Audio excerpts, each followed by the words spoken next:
নমস্কাৰ বন্ধু বান্ধৱীসকল, হৰাফুলৰ আন এটি অংশলে আপোনালোক আটাইকে স্বাগতম জনালোঁ। হৰাফুলৰ আজিৰ নতুন অংশটিৰ নাম হ'ল অচিনাকি আপোন। শ্ৰদ্ধাৰ বন্ধু বান্ধৱীসকল, আহকচোন আমি একেলগে হৰাফুলৰ আজিৰ নতুন অংশটিলে আগবাঢ়ো আৰু অনুভৱ কৰোঁ হৰাফুলৰ অনুভূতিবোৰক। কেতিয়াবা এনেকুৱা হয়নে? ধৰক আপুনি কিবা বিপদত পৰিছে নাইবা কিবা সমস্যা হৈছে আৰু আপোনাৰ চৌপাশৰ চিনাকি মুখবোৰ ক্ৰমান্বয়ে অচিনাকি হৈ পৰিছে।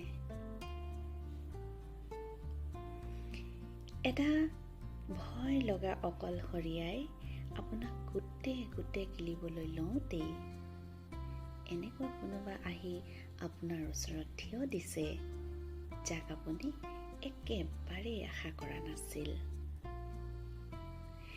তেওঁৰ লগত আপোনাৰ কথাও পতা নহয়, কিন্তু আপোনাৰ সকলো খবৰ লৈ থাকে তেওঁ। আপোনাৰ অজানিতে আৰু বিপদৰ সময়ত ক'ৰ পৰা জানো আহি ঢাল হৈ থিয় দিয়ে।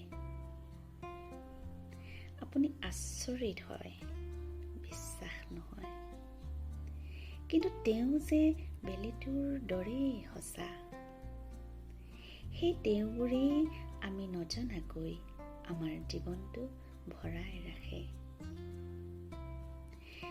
মোৰ হৈছে চিনাকি মুখৰ অচিনাকি চেহেৰাই শতবাক কৰাৰ সময়তে তেওঁ আহে।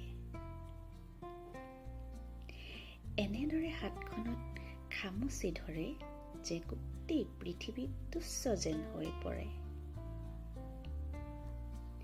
নাই, তেওঁক কোনো দিনেই ধন্যবাদ দি পোৱা নাই, নাইবা তেওঁৰ সৈতে কেতিয়াও ভগাই লোৱা নাই নিসংগ ৰাতিৰ উদাসী গল্প। দিনটোৰ শেষত তেওঁ কেতিয়াও নুসুধে ভালে আছানে বুলি। মাত্ৰ শীতৰ কুঁৱলী ফালি অহা ফেহুজালিৰ দৰেই আহে তেওঁ।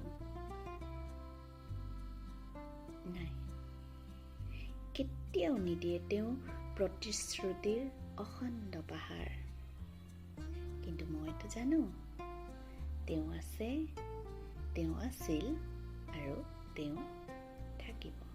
ধন্যবাদ।